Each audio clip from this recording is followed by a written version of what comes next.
Don't forget to put on towels and film until about 10:45. Hey, Boker Tov. Today's daf is daf Pei Daled Ink Subis.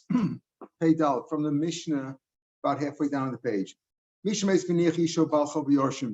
a man dies, his assets, unless he gave them away before he died, his assets go to his heirs. Normally, his heirs are, let's say, his sons. Now they go to him automatic. They go to the assets go to the children automatically. They don't have to swear or anything like that. Everything the man owns automatically goes to the children, whether it's metaltalin, movables, or immovables like nadlan, like karka. The other, the money that he owes, let's say, to his wife, the ksuba, or to various creditors, can only be collected basically from karka. Okay, they can't. There's the metaltalin, the movables that the children get, is not obligated to the ksuba or the bachol. That's the general idea. It's not obligated to them. However, we'll see there might be some exceptions. Let's say Misha Meis, let's say a person died, he left three different parties, let's say, who were after his assets. His regular heirs, creditors, and a wife as a ksuba. Now, again, as we said, the balchov, the creditor, and the ksuba, the wife, have no claim on movables. They only have a claim on immovables, on karka. However, in this case, he left some money, which normally would not be subject to their claims, to the wife or the creditors, but the money wasn't handy.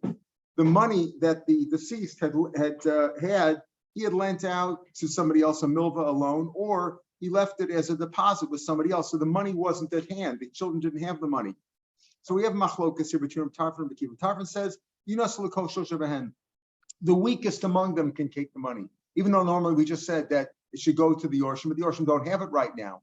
When people go after the deposit or after the loan, who can go after? Tarfon says, give it to the weakest. What do we mean by the weakest? So the Gemara is going to discuss that. Is it the one with the least proof because they have the least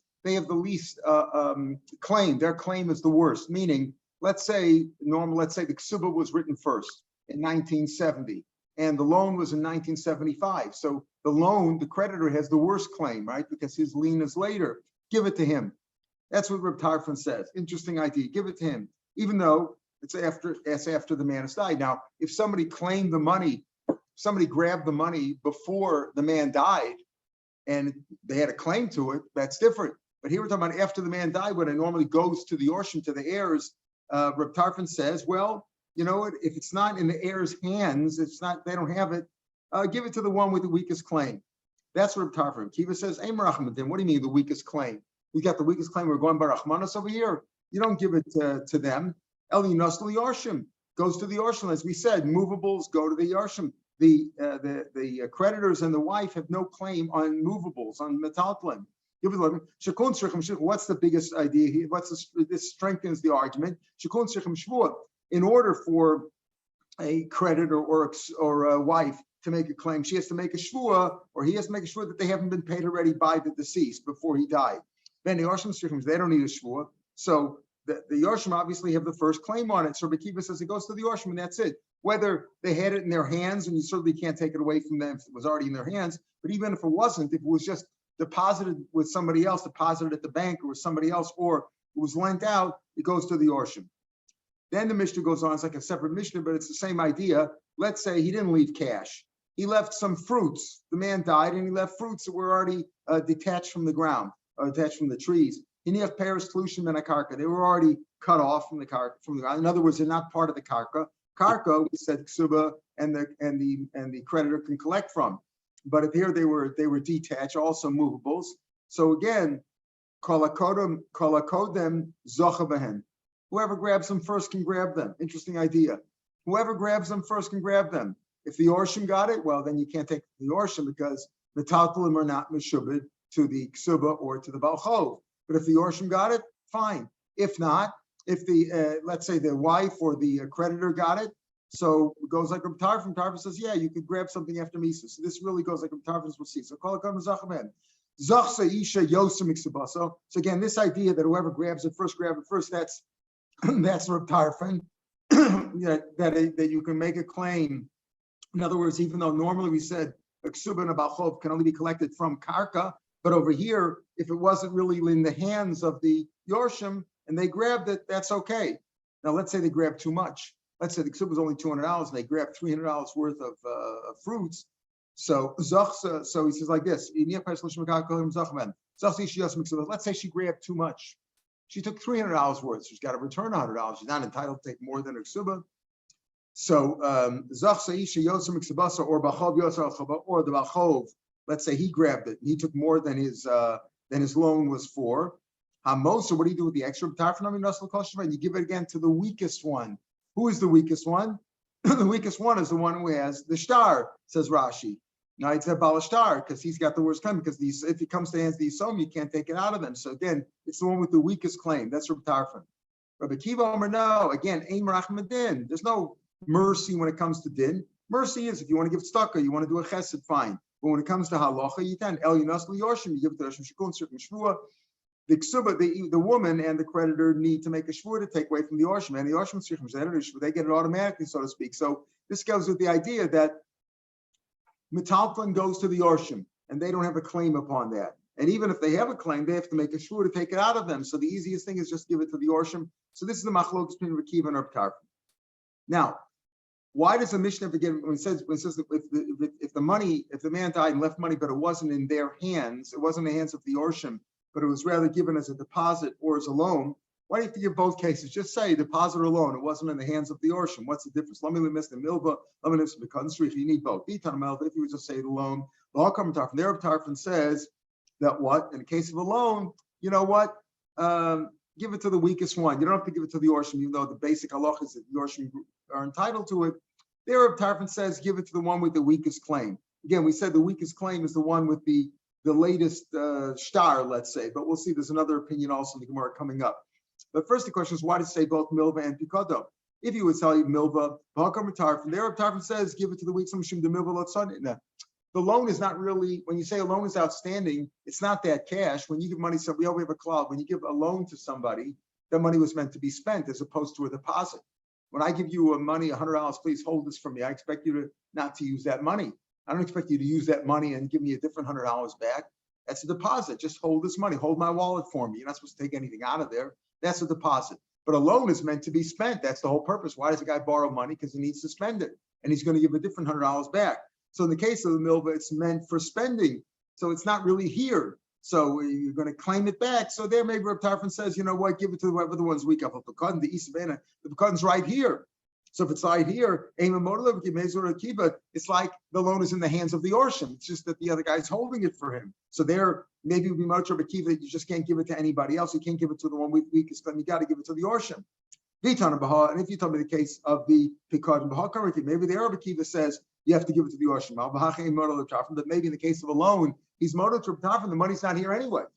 When I lent $100 to Yankel, Yankel doesn't have the $100 sitting around. He's got he has to get a different $100 to pay me back.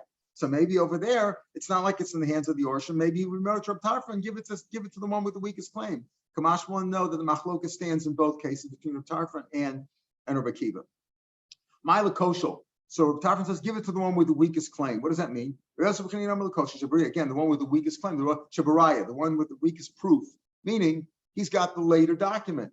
If, let's say, a man, when he was single, I'll give you the example the other way around. A man, when he was single in 1970, lent somebody $500. And then he got married in 1975, gave his wife a ksuba of $200, right? So who has the earlier claim? The Baal Chov. So the weakest one here would be the wife. She has the later claim, right? So that's the first opinion. That's the weak, give it to the weakest one because it's hard for them to collect. So maybe give it to the weakest one. The Yochanan says, "L'ksubat isha." No, the woman is always the weakest claim, meaning a woman is hard for her to collect money. Again, women weren't as prolific in the business world and in claims, etc., as they are today. In those days, women would be hard for them to go after somebody. So if you wouldn't give it to them, they might be reluctant to get married because they say, "Oh, listen, the littlest thing, I'm going to lose my ksuba. Any creditor will come; he'll come ahead of me. The yorshim, everybody. What are my chances of really collecting the ksuba under these circumstances?" So we say, give it to her. She's the one with the weakest one. Tonight's a machlokes on this machlokes between Rav Shapiro and Rav Yochanan. Rabbi Binyamin Omer, the culture Shabari, the one who's got the weakest proof. Who caution, that's the proper thing to do. Rabbi Lezer Omer, to give it to the wife because the wife is in a weaker position because she can't. It's hard for her to collect money in the business world, and if that's always going to be the argument that she's going to be it'll be harder for her to collect. Women might want to get married because they'll say, "What's the ksuba worth? I probably won't collect anyway." So that's the idea of the kol shushabad. The same thing with we said if you left over fruits or produce, whatever that are cut off from the ground. So the same machlokas from Tarfon says that anybody who wants to can grab it, like not even kosher men. Whoever grabs it, grabs it. What happens if you took too much? So then you give it back to the one with the weakest claim. What's the one with the weakest claim? The one who's holding the shtar. If the woman grabbed it, then the one with the bachov is the one with the weaker shtar because the yorshim, once they get it, you can't take it away from them. Once yorshim have metaltlin, you can't take it from them. You can only take karka, and even that's with the shvua. But metaltlin, you're not entitled to. So they're the weakest ones. But Rabbi Kiva, why does he talk about if there's anything left over? Rabbi Tarfon says you give it to the weakest one. Rabbi Kiva says no. What do you mean give it to the yorshim? Only the moser? Everything goes. According to Rabbi Kiva, everything goes to the yorshim. My already talking about moser kulanami the yorshim. Everything goes to the whole thing goes to the yorshim. And achanami. According to Rabbi Kiva means the whole thing. He didn't even use the lashon moser in our gears or Rabbi Kiva didn't use moser. Just Rabbi Tarfon said if they took too much, who does it return it to? Returns it to the balashtar, either the wife or the creditor, whoever grabbed it. It's the other one, and is the one you give back to, and not the yorshim.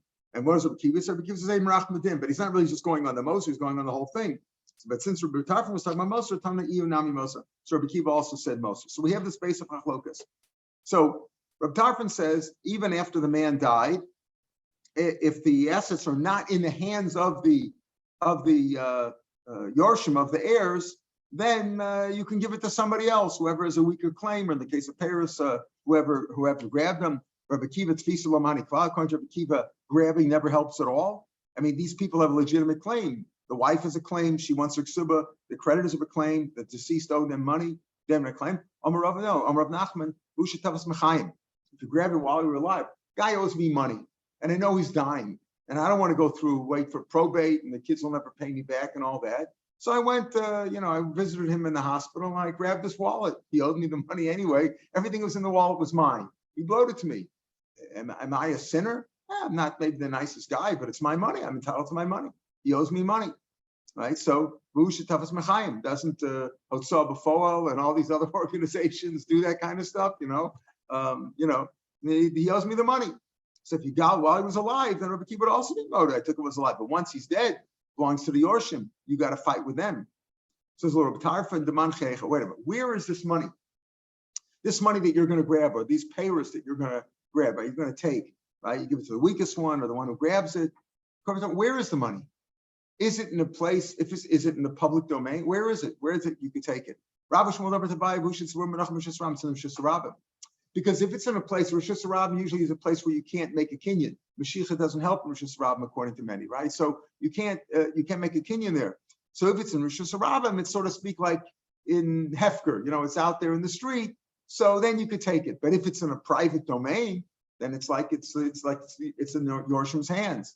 So Rabbi Shmuel says it's in the Rosh Hashanah, but if it's in a semi-private area, sometimes like in a corner off the side of the Rosh Hashanah where people make deals. If it's in a simta, here in Ramot, we have a lot of simtas, like little pathways off the Rosh Hashanah, Aval b'simta low, because simta, since it's like a semi-private area, you can make a kinyan there. Mashiach could help. So if the money or the payers were in the simta, the Yorshim acquired it right away. As we said, once the Yorshim have it, you can't take it away from them. You have no claim on the Talmud from Yorshim. So if it's in a simta, you can't. Rabbi Yochanan Reish Lakish say Damar Tavai Afilu b'simta, meaning according to Rab Tarfon, remember, according to the Kiva, you can't grab it unless the guy's still alive. But once he's gone, you can't grab it. You can't give it to the one with the weaker claim. You got to, according to the halachas, goes to the Yorshim. Rabbi Yochanan Reish Lakish explained in Rab Tarfon, even a simta, you can even in a simta you can make a claim there too, because it's only semi-private, all right? Or simta low, but he says even a simta, because it's not really in their hands. They didn't make a kinyan. The Yorshim didn't make a kinyan. Even a simta, you can grab it, give it to the weaker one in the case of cash. In the case of the produce, make it, you could, whoever grabs it. Now, so we have this machlokes between Tarf and Rabbi Akiva. Who's the halacha like?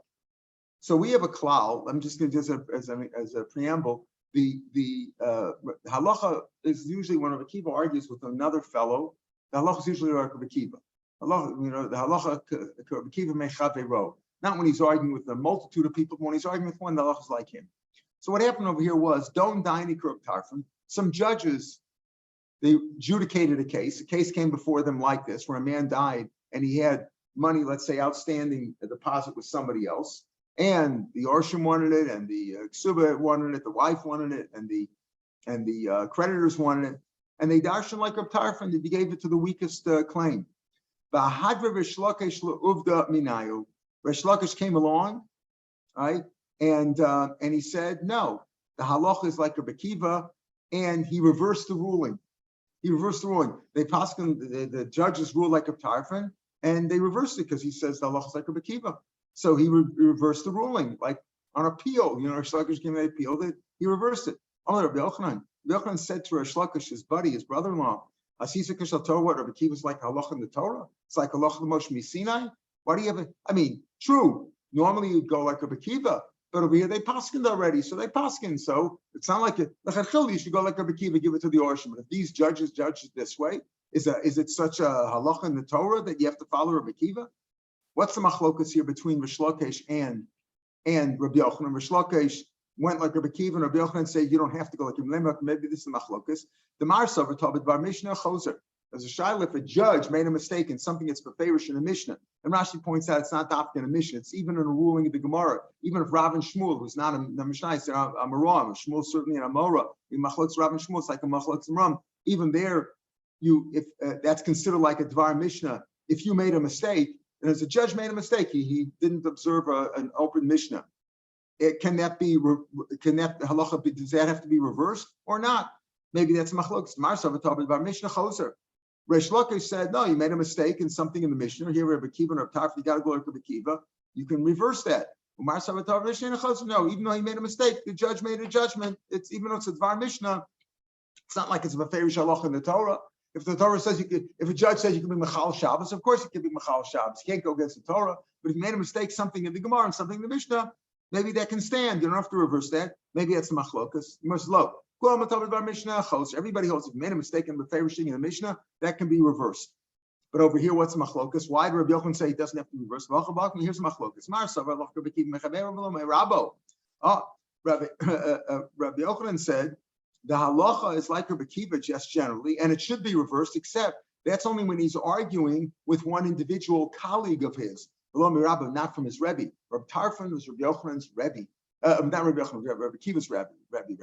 So he says, Rabbi Yochanan, who said, what did you have to reverse the law for? Yeah, normally it looks like Rabbi Akiva when he argues with a colleague, but not when he argues with Rabbi Tarfon, his Rebbe. So therefore, the law is like Rabbi Akiva. Why did you have to reverse it? You, Resh Lakish.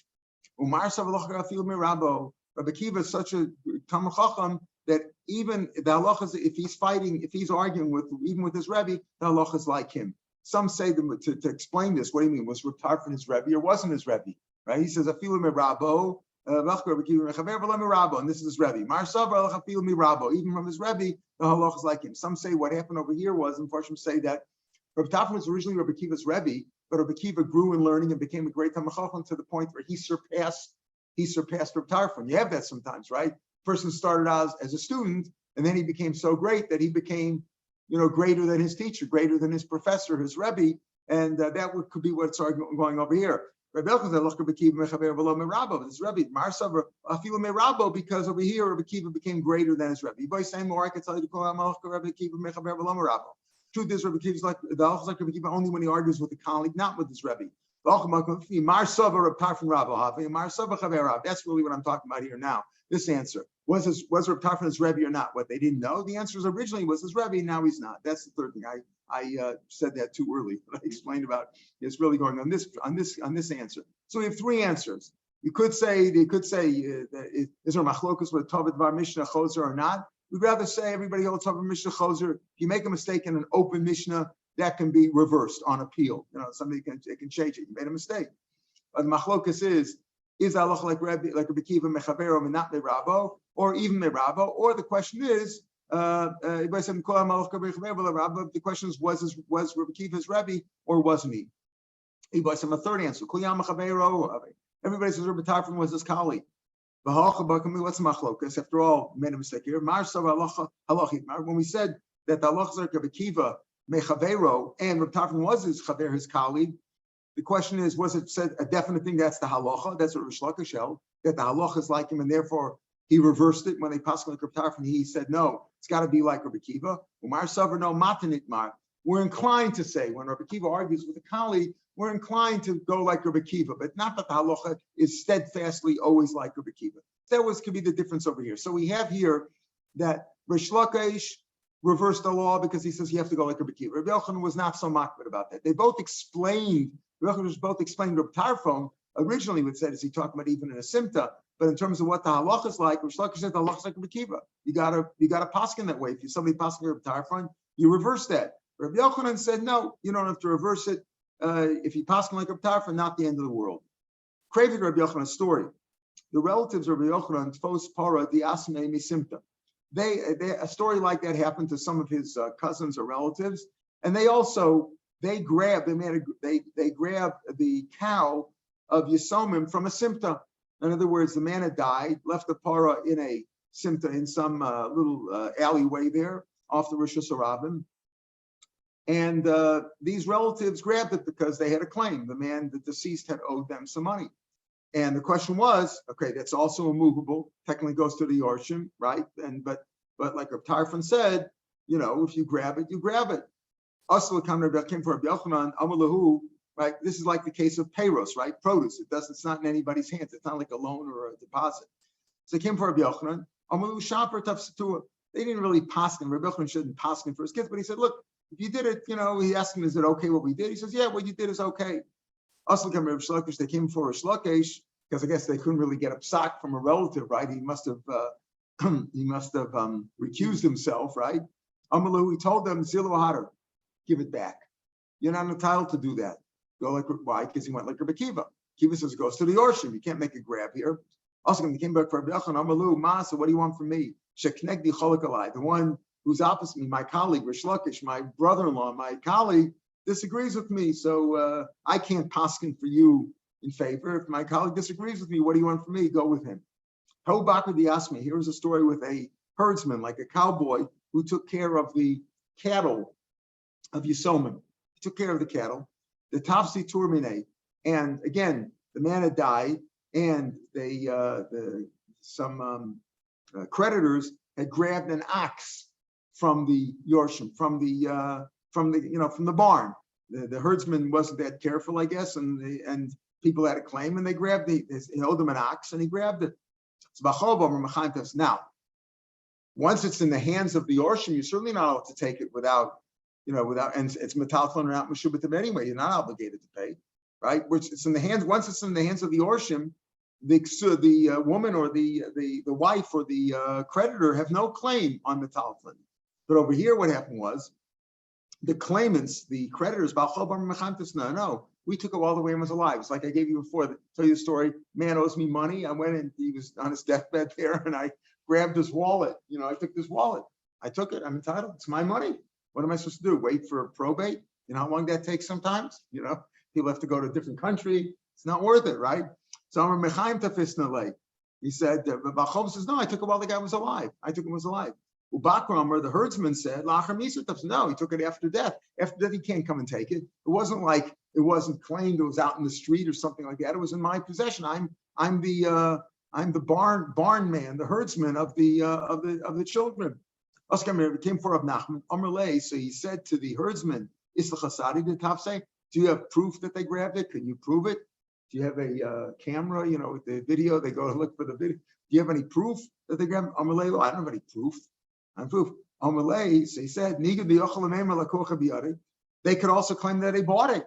Right? What proof do you have? If you have no proof, they could say we bought it. And they could say that we took it while it was alive. So you have no claim. He said, who can you prove? What do you mean? What do you mean they could say that they took it? It's like, we have a rule, go to What does it mean? Animals move around. It's not like a wallet or an inanimate object that they had to take. But animals have no chazaka, so it's not like he was holding somewhere holding on to it. There's no shiny to it. The Monsieur Leroy. It's different by an ox because it was given over to the hands of this shepherd, of this herdsman, right? So therefore, that's considered like he's holding on to it. So Rashi says, right? In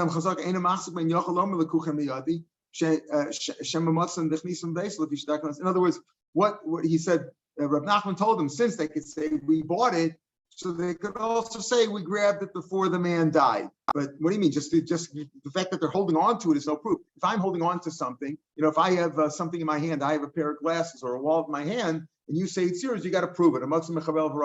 But an animal, that's no proof because the animal, a dog runs into my house and it's my dog. It doesn't mean anything because the dogs and cats and animals, sheep, everything. Here Rashi says behemadaka, but in the Gemara in Gittin, where it's quoted, he doesn't say behemoth. He means all behemoths. Behemoths run around. So therefore, how could he say? Since he could say since the people the creditors could say, well, we bought it. Look, it's in our hands. There is no such thing as in our hands when it comes to animals. Now here there is, because since it would belong to a herdsman, it's like it was grabbed on. So Rashi says, and the